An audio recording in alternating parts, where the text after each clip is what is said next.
Ladies and gentlemen, welcome back to the Selling with Love podcast. I have a guest that's going to come here to share about how to design an incredible lifestyle, how to have success, the right skills, and seeing where sales plays an important part to getting you what you want in life, where it's getting closer to your purpose, making sure you are following your heart and doing something that brings joy in your life. The man himself is Paul D'Souza. He has been someone with a background that isn't your traditional corporate path. Started by studying religion, spirituality, mysticism, practical psychology, philosophy, has went out and became a master in martial arts, traveled the world, healed people, and then integrated the element of sales into his life, where he could continue to bring healing and abundance to the world, but also impact people in the business world, and has even written the book about the market has changed, have you, sales strategies that work, and more excitingly, has just created the Small Business Fight Club, where people are looking to find their joy. Business owners get to come here and develop the skills they need to be able to have more into their life. We're going to talk about philosophy, sales, and business, and so much more in the conversation with Paul today. Paul, welcome to the show. Oh my gosh, fantastic. Thank you so much. So good to be here. As we just met, I just find there's so much of synergy. So looking forward to this conversation. This has been like one of the wildest discoveries. So I have to tell you all how we got connected, because I was on an onboarding discovery call, a sales call with EXO. I mean, I just had a conversation with Salim. You might have heard the episode we had a few weeks ago. And I started being curious about EXO, and then I jumped onto a sales call. It was a webinar. Paul was the host. He's the sales director, and I jumped in a little early.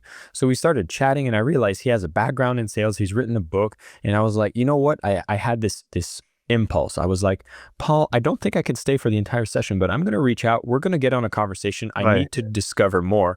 And by no surprise, I was so impressed by the background, and this is the conversation. So, Paul, maybe I'd like mysticism, sales. How does that get connected? Totally. By the way, I just have to make a mention. You said Salim, right? Salim Yeah. and I go back to the 1999, 2000 in New York when I was doing healing workshops in Westport, Connecticut, and Park Avenue and Wayne, New Jersey, and stuff like that. So we go back a long ways on the healing path. And then I came full circle around and said, "Hey, what are you doing?" You said, "I wrote a book." I said, "I wrote a book too." And then I realized, like, oh shit, you did really write a book. And he's done such tremendous work in the market. But the essence, the foundation is in this perspective of service, this element of service. Salim's work with OpenEXO is the first attribute is MTP, the massive transformative purpose, right? Which has an element of service. It's not just, I want to make a lot of money, right? Now, that's where the salesmanship comes in. Because whenever there's an element of service, now you've got to reach out. You've got to increase your capacity to act, to fulfill on your purpose. Right?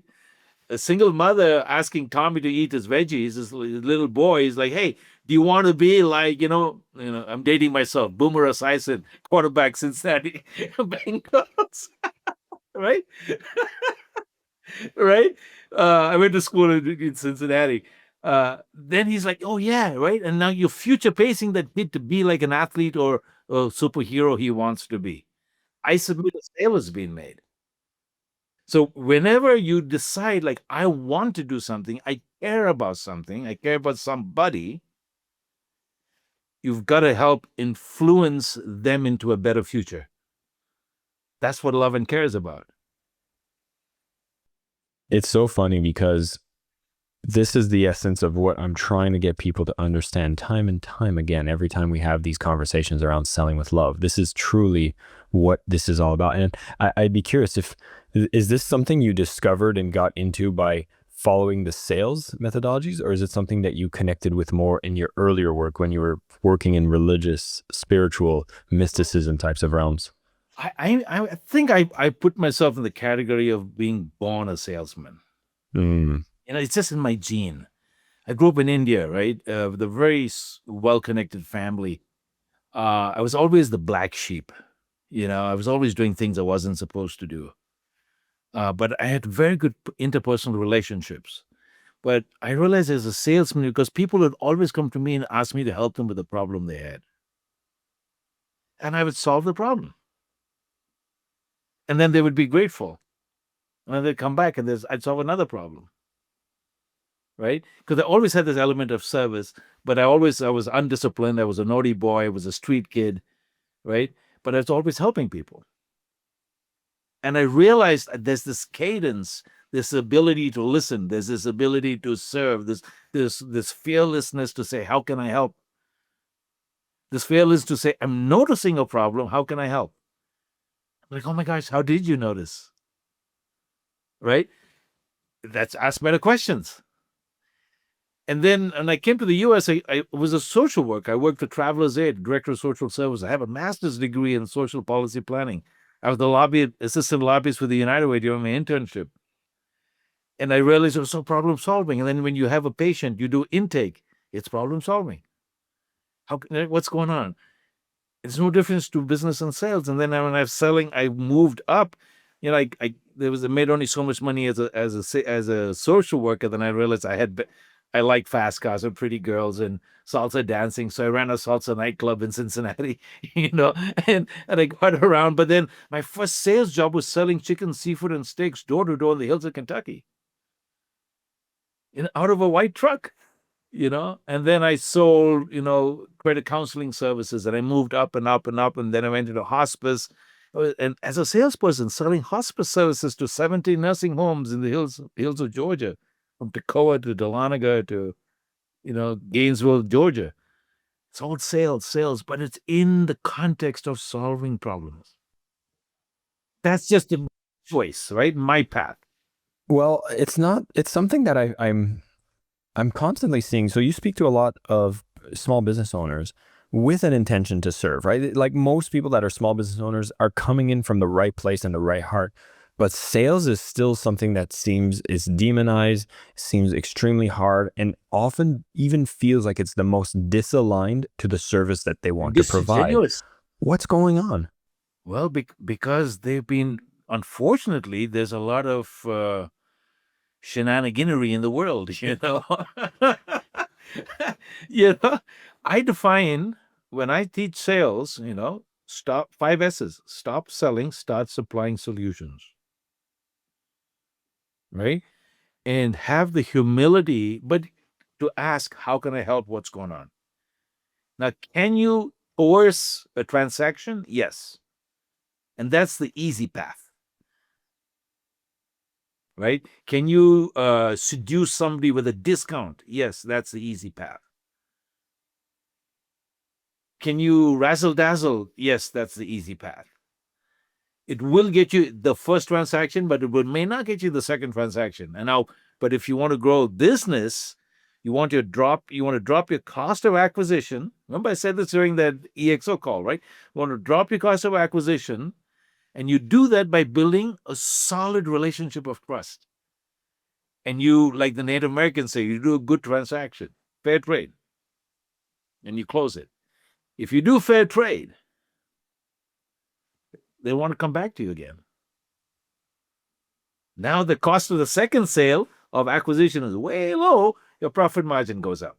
I love that concept, and I think it doesn't get mentioned enough, is that the first transaction doesn't make you the profit. It's the second one. Can you elaborate more about why that's such an important mindset to have in business? It is because nobody wants to do business with people they don't like. A transaction is a very intimate thing, moment. Right? And so when I have a problem that I cannot solve by myself, is the only time I will step out and try to get somebody else to help me with that. There's an element of pain and vulnerability in every transaction. So the cost of doing business to even do the first time around is like, oh, hey, do you know a mechanic that you trust that I could work with? I got a leak in my car, or my oil is leaking. They're going to ask somebody, who do you trust that I can come into my circle, my world of intimacy for myself, into my home, into my kitchen to solve my water pump problem? Oh, come to my business and take some of my profit away from me. Take away food from my children. It's very intimate. So they wanted that level of trust is there. Once you find the trust, there's a lot of cost that goes into finding the trust, even for the buyer, right? The cost of doing business, the buyer's like, why should I go to look at evaluate 6 other people? It's very costly. Let me call a trusted friend. And once everybody gets over the first cost of doing business, then the second, third, fourth, fifth, 22nd, 52nd deal is all profit, and everybody wins, and you start sharing in the profit. You get a better deal. I noticed that when you work with small businesses, you're probably giving them a lot of skills to develop so they can start having this mindset and they can start putting these strategies in place. I'd be curious to know, what are some of the key things you usually see small business forget, not do good, that holds them back from having types of customers that will want to come and do more than one transaction? You remember earlier we were talking, a lot of it is fear, right? There's something called design. It's the fear of one not knowing the competition, not knowing their true worth, not being able to ask the right questions. This is the kind of stuff I actually cover in Small Biz Fight Club. I go that extra mile and say, hey, how do you, first you know your purpose and then think powerfully. Like I was coaching an artist in New York City last night. She called me. She wants to join Fight Club. So tell me about it. And she was like, hey, I do this thing about every time I do a post and somebody makes a comment, just even a thumbs up on my Instagram post, I actually personally say thank you. Right. And I found that's very well. And they always come back and they never leave, and some of them buy. And I said, why didn't you go the extra mile? Right. And tell them, hey, appreciate you liking that piece and contributing to my channel, right? For my in my community. But let me tell you a little bit about that piece. Let me tell you the emotions I went through when I put that piece together. And now you wrap them into a story. And she's like, oh my gosh, that anchors them in the story of the art. I call that being fearful to not express yourself. Remember, we were talking about sales. I've reached a stage now where I say marketing, the words, marketing, the ideas, the activity of marketing and the activity of sales are prehistoric linguistic terms. We should not use them in the modern world. What it is engagement and transactions. Because now when you have a marketing activity, it seems a siloed activity. When you have a sales activity, it seems a siloed activity. Then you have delivery. Then you have customer service if something goes wrong, right? No. How about we change the linguistics for small business? Hey, how about you engage with your prospects who then become customers when they transact? Then you keep engaging with them and you have more transactions. And that's an infinity loop. It never ends. Engagement and transaction. And stop having the fear like, oh, how do I compete? What should I tell? No, if you're a restaurant, come on, bring there's a restaurant I'd love to get the funding and make her a franchise. Turned around, she was a waitress and now became the owner of the business, right? And she has transcended that fear. She's like, I've never done this before. And oh, my daughter's working, my husband's working, and he comes out, he tells the story. People are very reticent to not put their heart out there. Right? Your customers want the stories. Your customers don't want to feel like a number. Don't get past transactions, expose yourself and say, let's do this together. In that is how you transcend the fear associated with sales. Because people truly want engagement. Nobody wants to be sold, but everybody's got problems they want to solve. Right? Nobody wants to be sold. But So everyone stop likes to selling. buy. Everybody, but it's yes, because it's solved. They have problems they want to solve. Yeah. Right? They have problems they want to solve, even if it's a luxury item. It may be vanity. It's an emotion. Mm. I'm extracting from here the importance of crafting the stories and having an involvement in stories. But again, these are all strategies, these are all tactics, and at the root of it is all the fear. And so Yes. when someone is like, God, I've been trying to get this off the ground, I have a terror of speaking to people, I procrastinate when it comes to doing the sales activities, it feels very fear driven. What are some of the key things we should be looking at to be able to transcend that and actually get back into the place of love? Start with yourself. So that, which is what I've been doing. This is Small Biz Fight Club is where I'm bringing that whole personal transformation, healing work and then the strategy, the art and science of sales together, right? You have the tough reality is you've got to learn to increase your capacity to act. Unfortunately, without personal transformation, you can't solve that problem unless you hire somebody on the front end of it and say, hey, let me just restructure my, and I coach people on that as well. Restructure your model where you stay at the back and you hire a salesperson. You hire somebody else who can be client facing. But the best way is for that small business entrepreneur, because entrepreneurs are stuck, as some small business or people are stuck with lack of resources. Everybody's struggling to make the maximum, stretch that dollar as much as possible. My recommendation, my invitation is for people to really focus on the strength of being who they are. We're all divine creatures, part of the universe, part of the multiverse.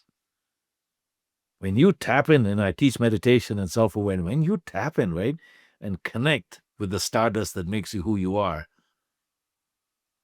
where there's no separation, right? My Vada philosophy that I teach is that I invented those 9 principles called Vada, or the way of harmony. And I teach you to connect with being the fear of being a drop of water in the ocean, and then merging to be the ocean itself. That transformation creates a beautiful space of possibility, right? There's a what's that quote, is like, comparison is the thief of joy. I think that's the quote. Yes. And there's one thing that, I'm listening to this, I'm like, this is great, Paul, this is great, Jason, but I feel like I'm not like you, Paul. I'm not like a naturally born salesperson. I'm not like you, Jason, getting excited about sales. There's this draw to try to change myself to be like X salesperson to have more success. What's going on there? Honor the weakness and fill the gap. It's okay. Honor yourself. Honor yourself. That has to happen first. And if you say, here's my line, right? And we're all have different frequencies, then fill the gap. Like, my strength is not the ops. So for Small Biz 5 Club, somebody cold called me. And I just loved his energy, loved who he was talking about. We've been building this friendship back and forth for 45 days or so. And I'm like, hey, and I told him about Small Biz 5 Club. He said, man, I wanted to start a community. I'm an ad guy. I'm a marketing guy. And I didn't know how to go about it. And I said, why don't I do? He said, can I partner with you? I'm like, please. It's my weakness. I think we forget how many people actually are looking towards solving some similar problems, and how we start working together can actually start building something with a bigger impact. Totally. For me, I say life, call it what it, life, business, sales, they're all team sports, especially sales. If you're an entrepreneur, completing a transaction, which we would typically call a sales event, is a team sport. It's tough to do, even if you're a solopreneur. You'll have to have somebody. I'm sure there's somebody better than you who can leverage your time. You can leverage your time better with a VA, right? Who can do marketing for you or video clips or what have you. It's a team sport, guys. You'll be able to do much more in life if you bring the right team together. That sounds great, especially since it feels like there's this like loneliness of the entrepreneur, and there's this like responsibility as the entrepreneur. What are some of the things you suggest for somebody who might be feeling that level of isolation and maybe some anxiety as they're building their business, and maybe even keeping their struggles to themselves? All these words you used anchored in fear. Every one you just used, right? Honor the fear and transcend it. I can't lift. There's a piece of paper here and I'm trying to get rid of it off the table. I can't remove the fear unless I touch it. I assess its weight, I hold it, and then I make a conscious effort to move it. Right? So we have to accept and honor, this is what I want to transcend. This is me speaking the path of the healer. So accept the weakness, accept the fear, and then say, what's the best way for me to transcend this? Do I do it myself? Or do I elevate I transcend it 20, 30%, hit my plateau of comfort, and then bring in somebody to fill the gap who can magnify me, right? Let me put a partnership together. That's what Salim's work is so beautiful with OpenEXO. Staff on demand, leverage assets. Those are the different attributes. Bring in other people. It's a team sport. Do more with the less of you have, but involve and enroll other people in. Now that's why my sense of purpose is my why is helping people find joy. So now you enroll people in a better future, your purpose, and like, hey, let's do this together. That's why my associate now, Dean, he's like, I like what you're doing. Can I hitch my wagon and my skills to your train? Come on, let's go west. I find that when you have that sense of that purpose and you're moving in a direction, it seems like the resources gets gravitated towards you, and that trends. It's magnetic, and Magic. I'm gonna keep kicking at this because I really want this to be something we handle for people that are listening here. Is like, okay, I understand I need to touch the fear to transcend it, but I'm so afraid to touch it. Why are we so afraid to touch it? If we're repeating through the words here that the moment you do, you can possibly transcend it. You can actually start getting to working on bigger trend. So what's causing us to be so hesitant to touch it in the first place? Life is tough. And I coach my students. Why is it usually a futile question to ask? Did you get kicked? Did I get kicked by a horse suddenly? Did you fall off the wrong side of the bed? Did your mother have issues during the birthing process? There's so much that could have contributed to the fear we have. We exist in patterns. As a spiritual healer, I've honored the impact of past life experiences. Our childhood memories. There's so much we are not conscious of that impacts who we are. And I've reached the stage of compassion and acceptance. And I present that as the solution on when somebody says, notice, but awareness is key, right? Notice what is, right? Notice your limitations, notice your fears, and then say, for the sake of my business, for the sake of my future, for the sake of my North Star, for the sake of whatever I'm committed to doing, where do I need the help? What do I need to shift? That's what Small Biz Fight Club is about, is improving the skill for you to first be aware of what's important to you, and then how do I get to where I want to go? And then removing the fear, because now you're not alone anymore. I don't know why we've been socialized. It's the John Wayne syndrome. It doesn't work. It's right. It's okay to quit. It's okay to ask for help. I'm sorry. The macho shit is not valid.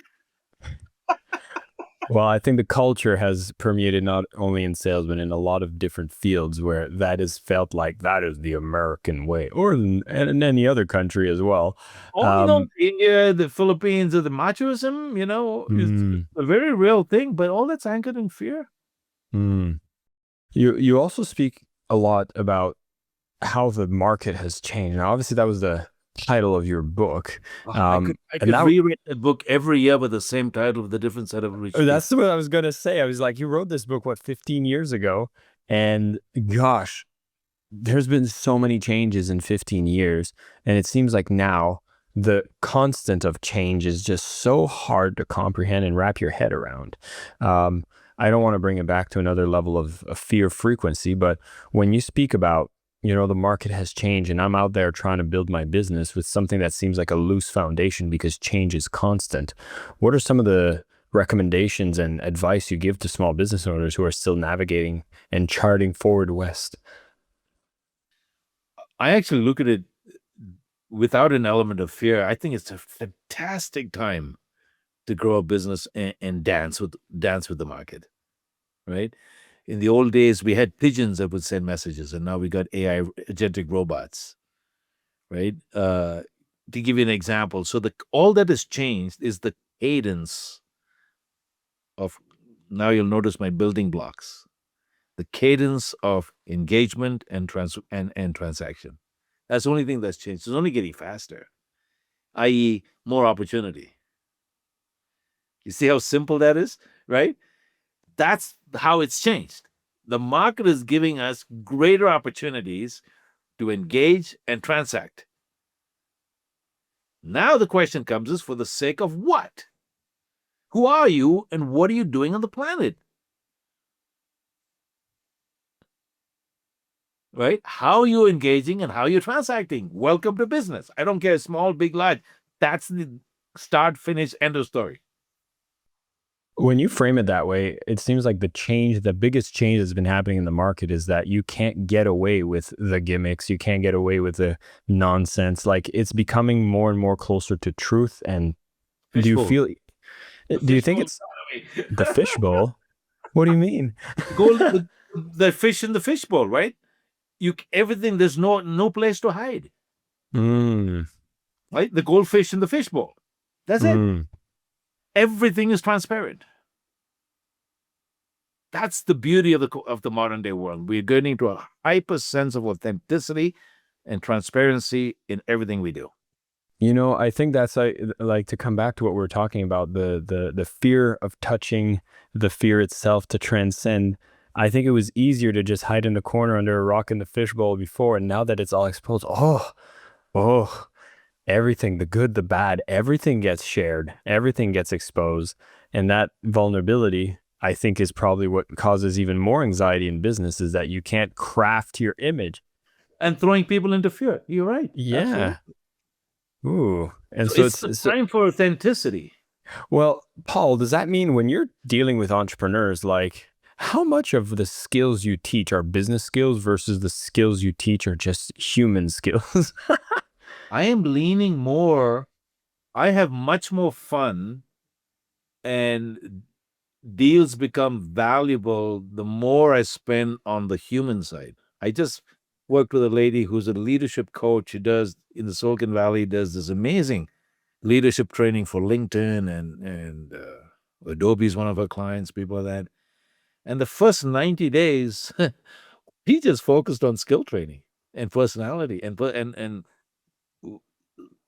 the ability to look at opportunity, look at the market, show that fear, ask better questions, engage with the clients better, position yourself better, design and off, all the personal stuff related to that.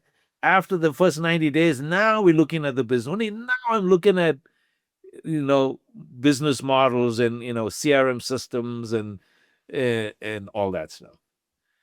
And I've reached a stage where I won't even go there until I know who you are and you know who you are and we know what you're doing together so I can help you. I'm front loading all the personal transformation. After 25 years of doing, I was selling Y2K IT deals with AIG in Chase Manhattan in New York City as a sales guy, in 99 and 98, and then doing all the healing work to supplement and doing the business to supplement my healing work. I travel to Brazil and do free workshops, come back and sell data warehousing. Right? What a duality. Right. And then I just love the healing so much, I just quit and I became a full-time healer. Wait, hold on. Well, what about doing healing for the leaders of these organizations? Isn't that like one of the key things that They need to aren't happen buying, too? right? They aren't. What's the No? Bible say? Ask and you shall receive. Stop selling. Start supplying solutions. If there isn't a request, you don't have. You're not on the. There's no transaction. Are you seeing a shift from corporate America being more drawn towards doing the stuff like this, or is it kind of I digging hear the themselves in a lip hole? service and the talk, and when I hear people talk about mindfulness, it just my skin crawls. They're missing the whole point. It's a good step sort of in the right direction, but the truth of really shifting people to find their truth, I think what is there, I think, is there's a greater sense of transparency, and I really appreciate that. I think that's there. But are the organizations becoming more conscious to the universal truth? I don't want to say religious or spiritual, universal truth. I think there's reality, there's spiritual. No, there's religion, there's spirituality, and there's reality. Right? I dance in the reality space. Right? And the reality space is anchored in awareness and consequences. I feel like we're in a time where there's going to be a lot of radical change happening in the world, and I'd be curious to hear your thoughts if you're seeing more of a change where large institution corporations are going to transform, or do you see a new set of entrepreneurs that will have to replace and, I don't know, if dethrone the existing powers that may be? I'd I be don't curious to think the hear. dethroning is happening. I think it's getting more polarized. The powerful are becoming much more powerful. Look at what's happening in the U.S. now. Look at, the top 3, 4 billionaires in the world are all north of 200 billion.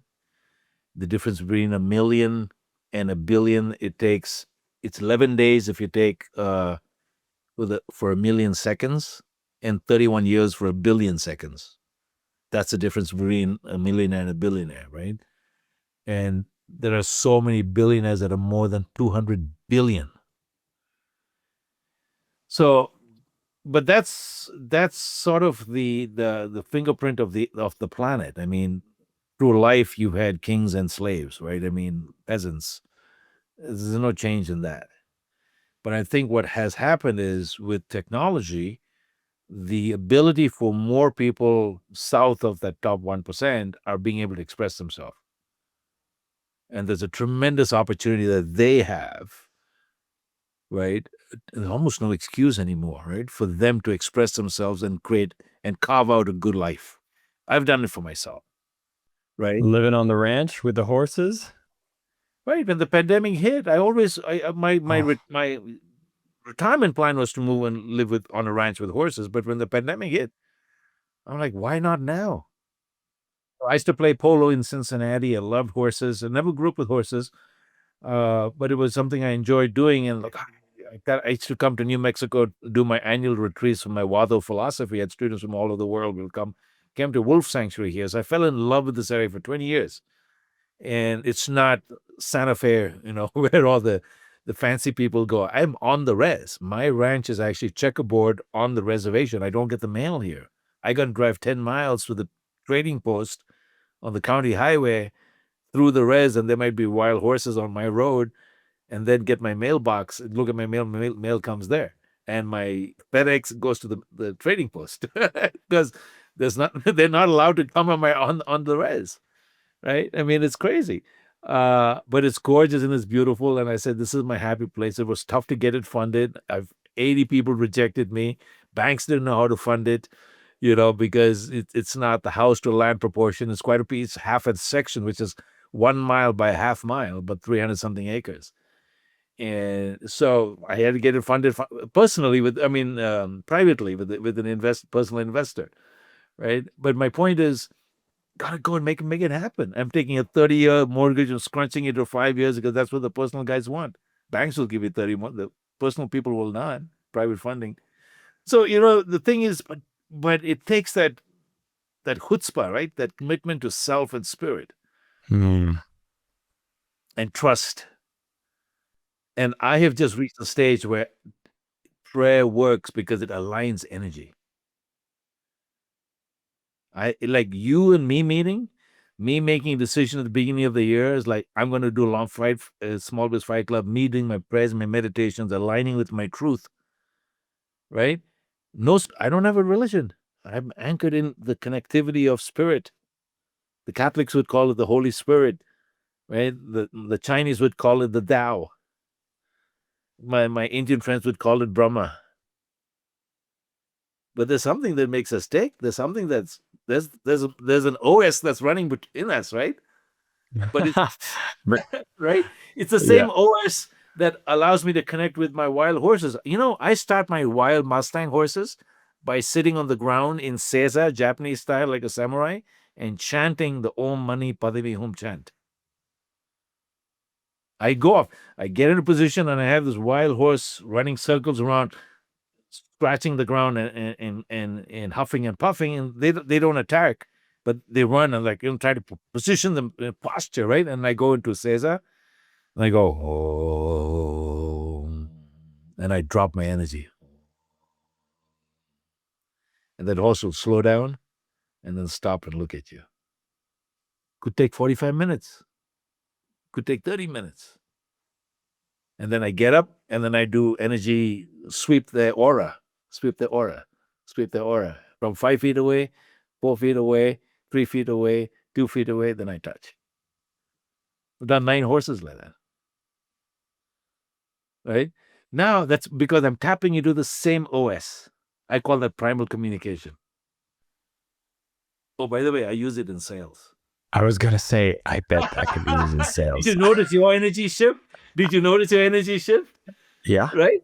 Mhm. I tap into it because, hey, guess what? We call this NLP, neuro linguistic programming. It's a mirroring technique.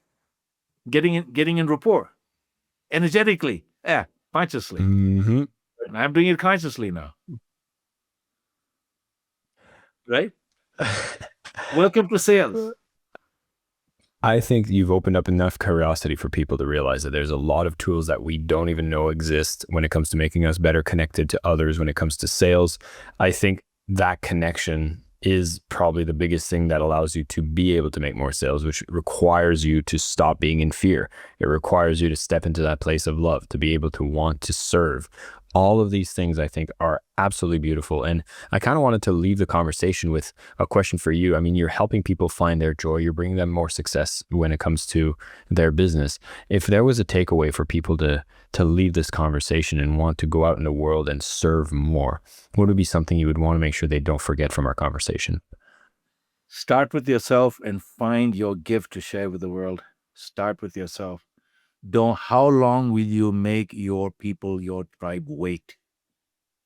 How long will you make them wait? How long will you hide your light under your bushel? Stop. Get out there. Ask for help.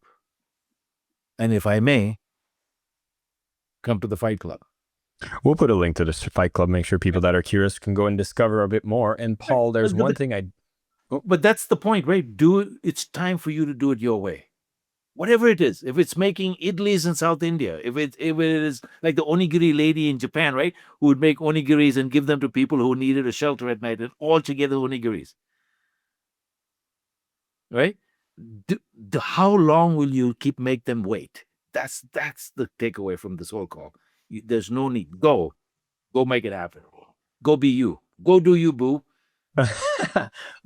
Well, Paul, I just want to say a big thanks. I'm really, really sharing the message where people are getting the wake up. They're realizing, again, no matter what industry you're doing sales, there's a way to do it, and it's not the way that is based in fears. More vulnerability, we're all going to be more transparent. Technology is making the cycle of engagement and transaction happen faster. As long as you discover more about who you are and you step out boldly, you'll be able to do things your way. You don't need to imitate anything else. And when you go and get curious about it, you commit to it, you'll be able to get the things you want in life. I'm very in awe with the life that you've designed for yourself as well.